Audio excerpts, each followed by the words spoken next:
कि 56 इंच का सीना है, 56 इंच का सीना है। 56 इंच का सीने वाला इंसान मीडिया के सामने आने से डरता है, सवालों के जवाब नहीं दे सकता। इस बार उसका पाला बब्बर शेर से पड़ा है। जिस बहुसंख्यक समाज के दम पे ये लोग उनको बहलाकर फुसलाकर कह के कि हम हिंदू की सरकार हैं, ये सरकार बनाते हैं, आज जब वही हिंदू इनको नकार रहा है, क्यों ना नकारे? क्या सिर्फ पेट हिंदू मुस्लिम करने से भरेगा? कितने हिंदुओं को इन्होंने बेघर किया, कितने लोगों को इन्होंने बेघर किया सिर्फ अपनी राजनीतिक रोटियां सेकने के लिए। लोकसभा के चुनाव की वजह से इन्होंने अधूरे राम मंदिर का इन्होंने प्राण प्रतिष्ठा की और कितने लोगों के घर उजाड़े, गरीब आवाम को परेशान किया। मुस्लिम सांसद को आतंकवादी कहा गया, मुल्ला कहा गया सदन में, आपने कुछ कार्रवाई नहीं की, पहले दिन उन्होंने आवाज़ उठाई। देखिए, यही मैं आपसे से कह रही हूँ कि दोबारा बार रेल हादसों के बाद उसी आदमी को रेल मंत्रालय दे दिया जाता है। बार पेपर लीक होने के बाद जल्दी से अपने अध्यक्ष को ये जल्दी से नहीं हटाते हैं।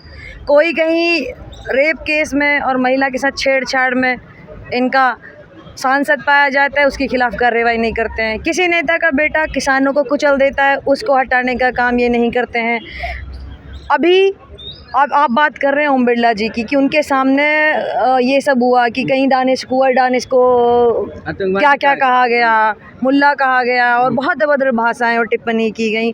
तो ये लोग इन चीज़ों में बदलाव नहीं करते हैं। ये लोग अभी भी, हालांकि इनकी अकड़ कम हुई है, लेकिन अभी भी ये लोग चाह रहे हैं कि जिस तरह से इन्होंने 10 साल में राज किया है ना, उसी तरह से आगे भी ये ऐसे ही राज करें। लेकिन अब ये इनकी भूल है। अभी जो इन्होंने पिछले 10 साल में किया ना, वो इस बार नहीं चलने वाला है। इस बार विपक्ष मजबूत है और इस बार सामने बब्बर शेर है। मोदी जी के सामने बड़ा कहते हैं ना कि 56 इंच का सीना है, 56 इंच का सीना है। 56 इंच का सीने वाला इंसान मीडिया के सामने आने से डरता है, सवालों के जवाब नहीं दे सकता। इस बार उसका पाला बब्बर शेर से पड़ा है। इस बार हमारे पास विपक्ष के नेता भी हैं और विपक्ष के नेता के रूप में सबसे मुखर आवाज़ राहुल गांधी जी हैं।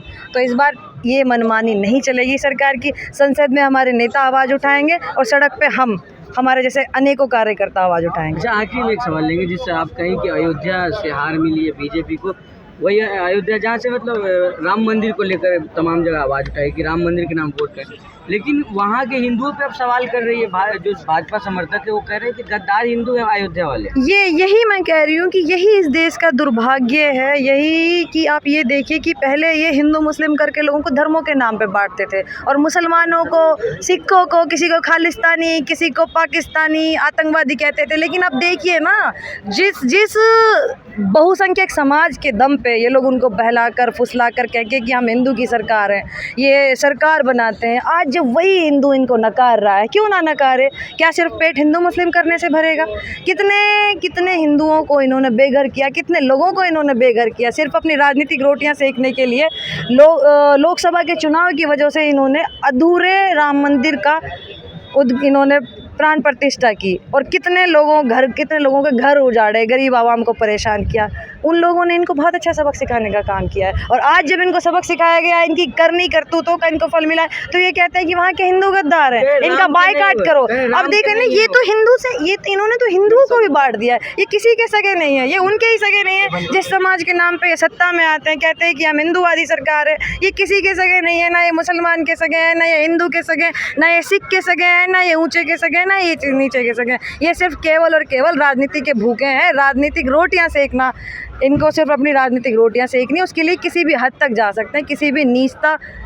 वैसे तो इनकी नीचता का कोई लेवल है नहीं, सारी हदें आप लोगों ने देख ली हैं, लेकिन अभी भी अगर कुछ बचा होगा ना, तो ये उन हदों को भी पार कर जाएंगे। बहुत बेशर्म सरकार है, बहुत वाहियात लोग इस देश पर राज कर रहे हैं। ये हमारा दुर्भाग्य है। गाली दिया जा रहा है। किसी के बाप की नहीं अयोध्या, किसी के बाप की नहीं अयोध्या, राम लला का धाम है। अब बिना कैमरे का माथा टेको, यहाँ राजनीति का नहीं कोई काम है।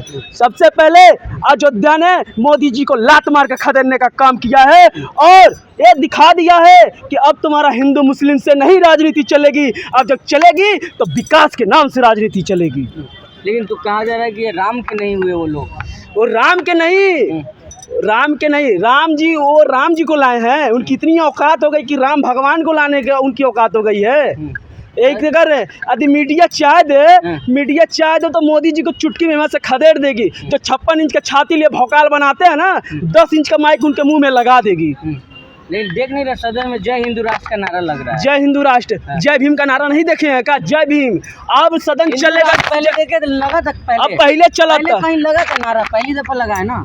तो ठीक है, चलने दीजिए ना। अब हाँ। देश चलेगा संविधान से, कहाँ चल और रहा जो नहीं कैसे नहीं चलेगा? हाँ। अब चलेगा देश के संविधान से चलेगा, बाबा साहब के लिखी हुई संविधान से चलेगा। और जिसको कोई तकलीफ होगा तो हमारा नेता राहुल गांधी तैयार है। हाँ, क्या कुछ कहना चाहिए आप बताइए। देखिए, आज का जो अखिल भारतीय युवा कांग्रेस के द्वारा जो आंदोलन किया गया वो नीट परीक्षा को बर्खास्ती के लेकर किया गया, साथ ही अग्निवीर को निरस्त करने के लिए किया गया। जो हमारे राहुल गांधी जी लोकसभा चुनाव में आने से पूर्व युवाओं के साथ वादा कर रहे थे कि हम आएंगे तो अग्निवीर जैसी खोखली, जो फौज को खोखली करने का काम कर रहा है, उसको हम निरस्त करवाएंगे। साथ ही आते ही जो पेपर नीट का पेपर लीक हुआ, उसको लेकर 24 लाख परीक्षार्थियों का भविष्य अंधकार की ओर जा रहा है, उसको मुखर तरीके से राहुल गांधी जी ने दूसरे ही दिन सदन में उठाने का काम किया। साथ ही जिस आधार पर हमने चुनाव लड़ा, आप देखिएगा कि हमारे जो न्याय पत्र था उसमें 5 न्याय देने की बात थी, युवा न्याय, मजदूर न्याय, महिला न्याय,